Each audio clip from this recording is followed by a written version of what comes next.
আজকে যে ঘটনাটা আমি আপনাদেরকে বলবো সেটা আমি শুনেছি পুনেরই একটি পরিচিত মেয়ের থেকে। ঘটনাটি ঘটেছিল তার বছর ৩-৩.৫-এর মেয়ের সঙ্গে। মেয়েটি কিন্ডারগার্টেন স্কুলে যায়। যেরকম অন্য মায়েরা খাওয়ায়, দুপুরবেলা স্কুল থেকে ফিরলে তার মা তাকে বসে খাওয়ায়। এরকমই হঠাৎ একদিন মেয়েটির মা লক্ষ্য করল মেয়েটি মায়ের পেছন দিকে কাউকে যেন লক্ষ্য করছে এবং হাসছে।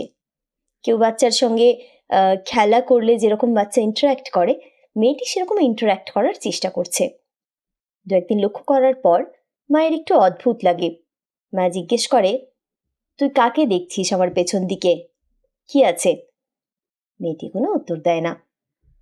মাও প্রথমে ছেলে মানুষই ভেবে ব্যাপারটা এড়িয়ে যায়। এরপরে একদিন যা ঘটে সেটা আরও অদ্ভুত। রাত্রেবেলা বাবা মার সঙ্গে মেয়েটি ঘুমোচ্ছিল। হঠাৎ মাঝরাত্রে মেয়েটির মায়ের ঘুম ভেঙে যায় এবং মায়ের আওয়াজে বাবারও। মা লক্ষ্য করে মেয়েটি খাটের নিচে কাউকে যেন দেখে খিলখিল করে হাসছে এবং কারোর সঙ্গে যেন খেলা করছে। মা একটু ঘাবড়ে গিয়ে তাড়াতাড়ি নিচে নেমে আসে। খাটের তলা যথারীতি ফাঁকা, কোনো জিনিস নেই, কিচ্ছু নেই। মা একটু ভয় পেয়ে যায়। মেয়েকে তুলে নিয়ে গিয়ে নিজের কাছে আবার ঘুম পাড়ায়। আবার এমনই একদিন মাঝরাতে হঠাৎ একটা অস্বস্তিতে মেয়েটির বাবার ঘুম ভেঙে যায়। ঝাঁকড়া চুলো মিষ্টি বাচ্চা মেয়েটি বাবার মুখের ওপরে পেছন দিকে দাঁড়িয়ে এরকম করে ঝুঁকে আছে আর অদ্ভুতভাবে হাসছে। বাবা ধরপড় করে উঠে বসে বলে, কি হয়েছে, তুই এভাবে দাঁড়িয়ে আছিস কেন? বাচ্চাটি বলে সে বাথরুমে যাবে। তাকে বাথরুমে নিয়ে যায়। মা নিজেদের মধ্যে আলোচনা করে যে বাচ্চাটিকে একটি সাইকোলজিস্ট বা সাইকিয়াট্রিস্ট দেখাবে কিনা। তাদের মনে হয় হয়তো মেয়ের কিছু সমস্যা হচ্ছে। এরপরে আবার একদিন স্কুল থেকে ফিরেছে, দুপুরবেলায় মা তাকে খাওয়াচ্ছে বসিয়ে। যথারীতি মেয়েটি মায়ের পেছনে কাউকে দেখে যেন হাসছে, ইন্টারাক্ট করার চেষ্টা করছে অদৃশ্য কারোর সঙ্গে। মা সেদিন আর ধৈর্য রাখতে পারে না, দুম করে একটি কিল বসিয়ে দেয়। তারপরে বলে, বল আগে তুই কাকে দেখছিস, আজ তোকে বলতেই হবে, তাহলে আবার মার খাবি। কি দেখতে পাচ্ছিস তুই, কি দেখিস আমার পেছনে, কি দেখা যায়? মেয়েটি বলে, মাম্মা মুঝে শ্যাডো দিখতি হ্যায়। ওর মা বলে, শ্যাডো? Cassie shadow? কিরকম দেখতে পাস তুই? বিড়াল, কুকুর, পাখি? জানলায় পাখি বসে? কি দেখিস তুই? বাচ্চা মেয়েটি বলে, মাম্মা ও শ্যাডো না আপ জैसी दिखती है। এই কথা শুনে মেয়েটির মা প্রচণ্ড ভয়ে আমূল কেঁপে ওঠে। মেয়েটির একটি যমজ ভাইও আছে, কিন্তু অদ্ভুত ব্যাপার হলো তার সঙ্গে কিন্তু কিছুই ঘটে না। কাছেই মেয়েটির মায়ের বাপের বাড়ি। তাড়াতাড়ি সে দুই ছেলে মেয়েকে সঙ্গে নিয়ে বাড়িতে চাবি দিয়ে বাবা মার বাড়িতে চলে যায়। ওখান থেকে হাজব্যান্ডকে ফোন করে, বাড়িতে আলোচনা করে। ওরা ঠিক করে মেয়েকে সাইকিয়াট্রিস্ট দেখাবে। ওর বাপের বাড়ির পাশেই এক ভদ্রলোক থাকেন যাকে ওরা কাকা বলে ডাকে। তার মা ওখান থেকে বেশ কিছুটা দূরে থাকেন। তার বাড়িতে মন্দির আছে এবং তিনি এই ধরনের কাজকর্মের সঙ্গে যুক্ত। পুজো আচ্চা করেন, তন্ত্রমন্ত্র নিয়ে বিভিন্ন কাজ করেন, বয়স্ক ভদ্রমহিলা।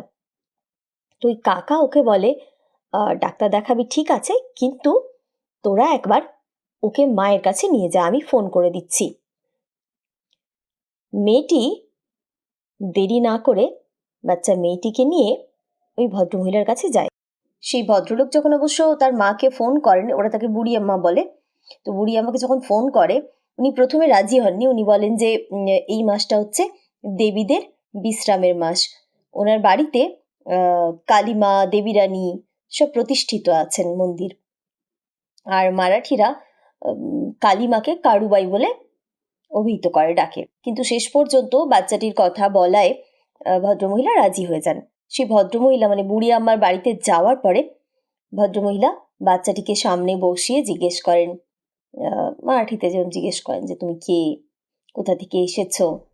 বাচ্চা মেয়েটি যথারীতি বলে, मैं कुहू हूँ, नानी के घर से आई हूँ।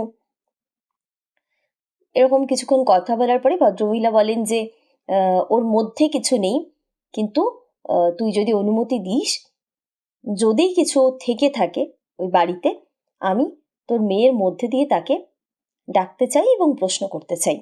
মেয়েটির মা খুব ভয় পেয়ে বলে যে বুড়ি আম্মা, আমার মেয়ের কোনো ক্ষতি হবে না তো, ও ঠিক থাকবে তো।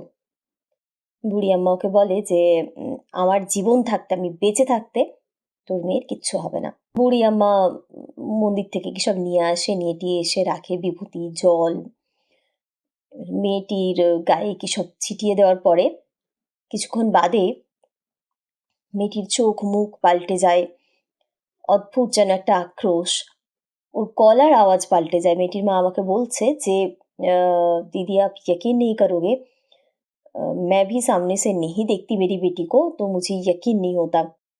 उसकी आवाज बदल गई, মোটা अजीब सा। তার মা আমাকে বলেছিল যে সে আর সহ্য করতে না পেরে, মেয়ের ওই অবস্থা, ওইটুকু মেয়ে, সে বাইরে বারান্দায় গিয়ে দাঁড়িয়ে থাকে। শুনতে পায় মেয়েটি কথা বলছে বুড়ি আম্মার সঙ্গে।